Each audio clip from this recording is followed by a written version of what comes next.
گفتوگوێم پرس و باس بابەتان ناکەین لەگەڵ زۆر بەڕێز کاگڕێبوار فەتاح نووسەر لە بەریتانیاوە لەگەڵمانە. کاگڕێبوار سڵاو لێبێم کاتت بار، سپاس دەکەم، سپاس بۆ بەشداریکردنت لەگەڵمان.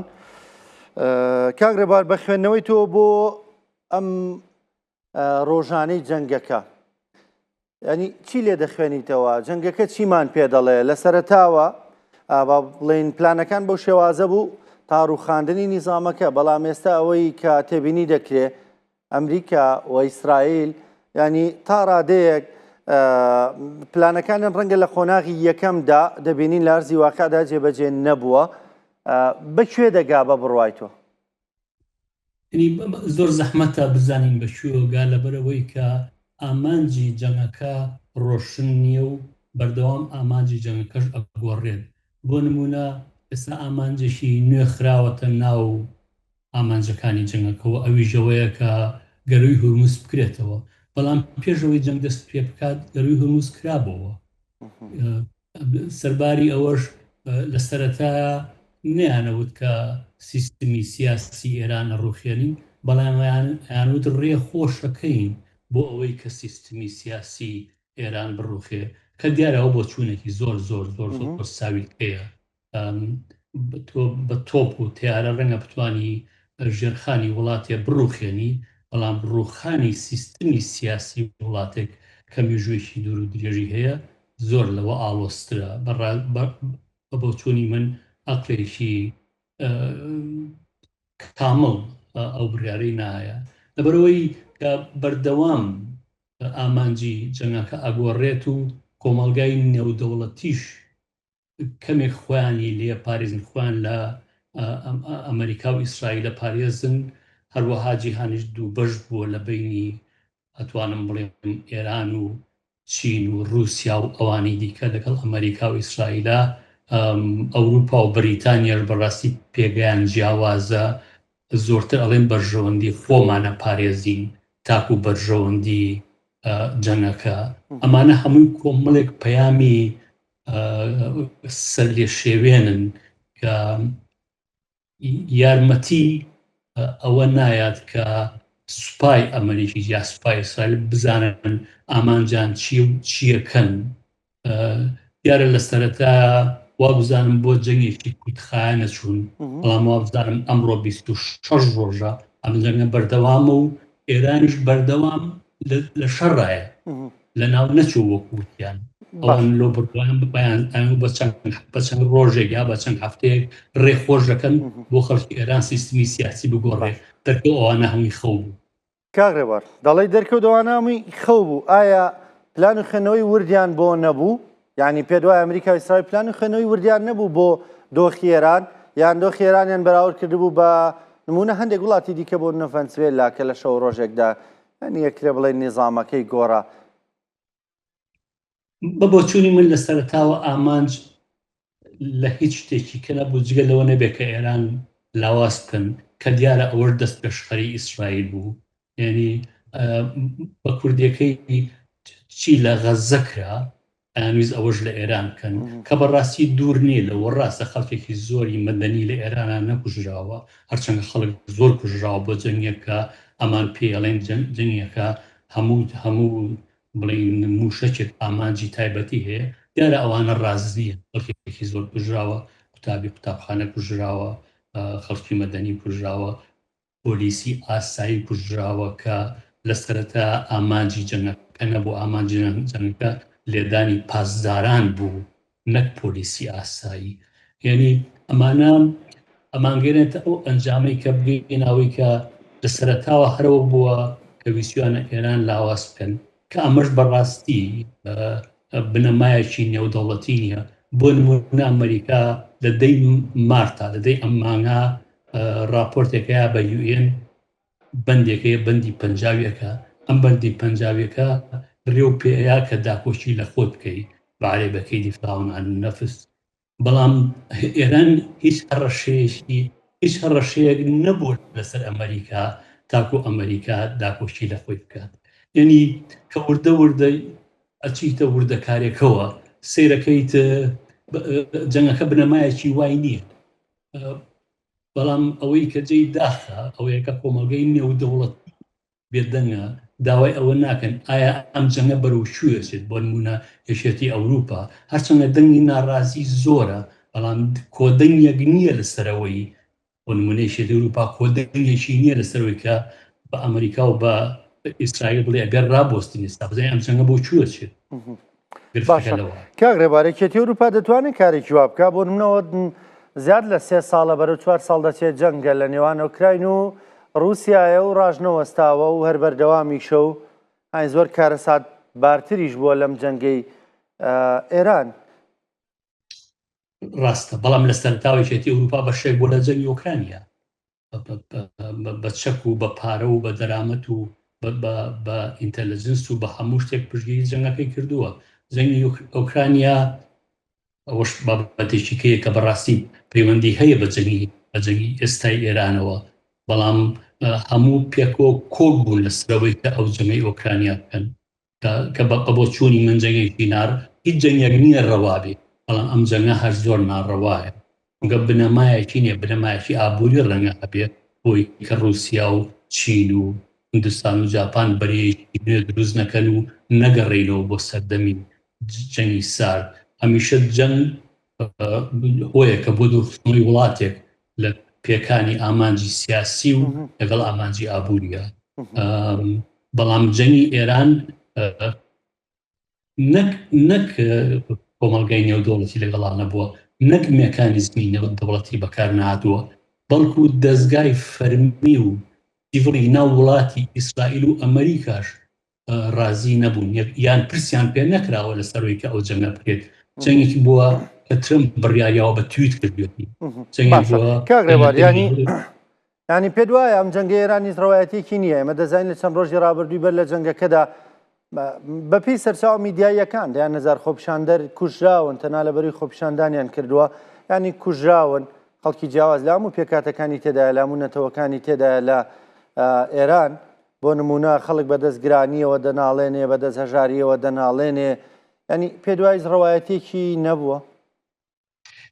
لێرە دوشتی زۆر جیاوازن ئەوەی کە پێوترێ سیڤڵ ئەنڕێز یان پرۆتێستی ناوخۆ یان تێکچوونی بڵین کۆمەڵگەی مەدەنی لەسەر مافی ڕەوای خۆی بۆ نان بۆ پارە بۆ باشکردنی دۆخی ژیان ئەو بابەتێکە بابەتێکی ناوخۆیە.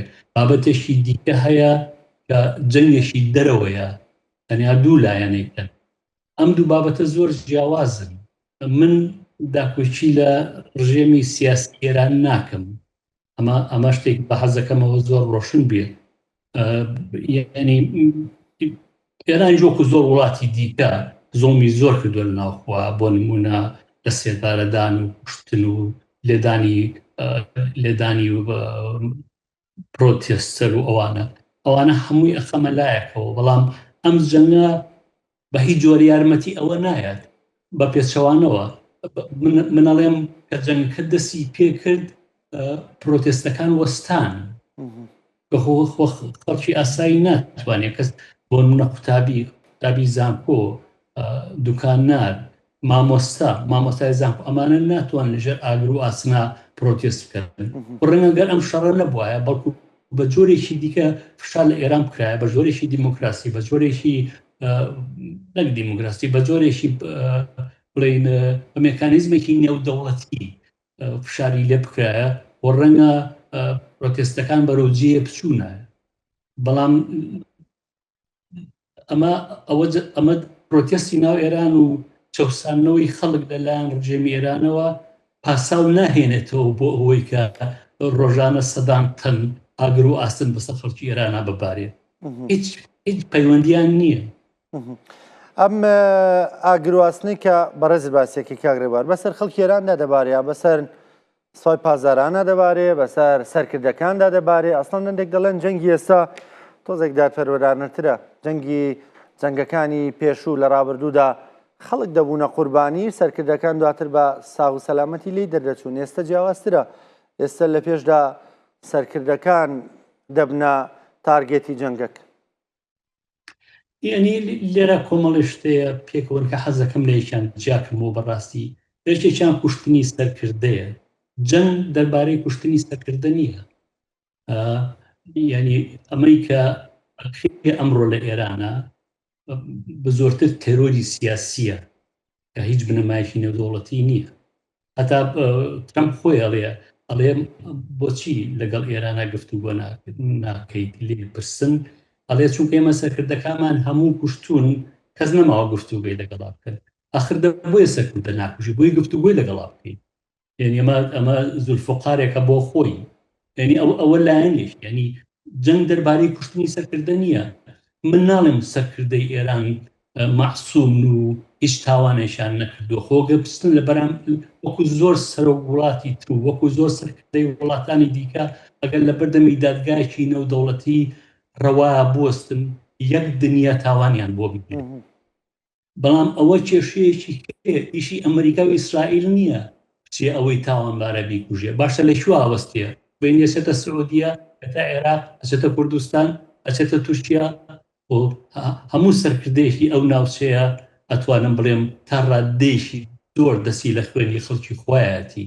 ئەوە گرفتێک ئەوە لەلایەشی دیکەوە جەنگ تەنیا تۆپ نییە بتەقێتەوە.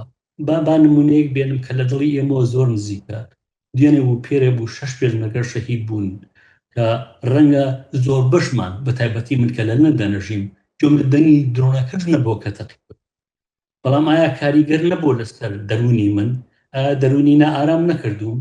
جەنگ تەنیا ئەوە نییە کە تۆ کەسیە کوژی، جەنگ ئەوەیە کە تۆ جەنگێکی سایکۆلۆجی بەرامبەر بە خەڵکێکەکەیت کە بەڕاستی پێویستی بەوە نییە. من حەز دەکەم بزانم دابێکی سەرەتایی بۆچی ئەبێت هەموو ڕێژووی لە تۆپی ئیسرائیل و ئەمریکا بێت. ڕەواییتیان نییە. زۆر کەس بە تایبەتی کوردیش خۆمان زۆر حەز دەکەن کە شەڕەکە بەردەوام بێ بۆی بڕوخی، بەڵام ینی ڕوخان ئاسان نییە. کاغڕێبار لەگەڵ هەندێک لە ئێرانەکان کە گفتوگۆم کردووەکو میدیاکارێک، یعنی ئەوان هەمووانی کە تەنانەت پشتیوانی نظامەکەشن دەڵێن حەز دەکەین یەکلا بێتەوە ئەم دۆخە. یعنی هەر لە ماوەی ساڵی ڕابردوودا ئەمە دوو جاری دیکە با بڵێن تووشی ئەم جەنگە بن. یعنی دەڵێن یەکلا بێتەوە وەکەوەی کە تۆ وتێ هەمیشە ئینسان لە بەردەمەوەدا بێت جەنگ دەست پێ دەکاتەوە دەی قۆناغی ئامادەکاری بۆ جەنگ. یعنی کە جەنگەکە یەکلا دەبێتەوە ئیتر ئینسان بەرچاوی ڕوونترە لەوەی کە هەمیشە لە بەردەم ئەگەری دروستبوونی جەنگدابی. یعنی من حەز دەکەم زانێک لە بوونەوەی جەنگەکە چییە؟ چونکە جەنگەکە ئامانجێکی وای نییە. جەنگەکە ئامانجیەوە بوو کە کامپینی پێشوش بردومانی پێشووی ئێرانیش هەر لەسەر هەمان بنەما بوو. ئامانجی خۆی نەپێکا. ئەمڕۆ باشە لەمە پێش بۆ نمونە حیزبوڵای لوبنان لە باشووری لوبنان ئیسرائیل بردومانی کردووە. یەکەواتە پرۆکسەکان هەرماونەوە ئامانجێک بوو لە ناوبردنی پرۆکسەکان، ئامانجێک بوو لە ئامانجەکانی جەنگ. لە ناوبردنی سیستمی سیاسی ئێران ئامانجێکی دیکە بوو. ئەویش ئێستا بەردەوامە. زۆر یعنی هیچ ئامانجێکی نەپێکاوە.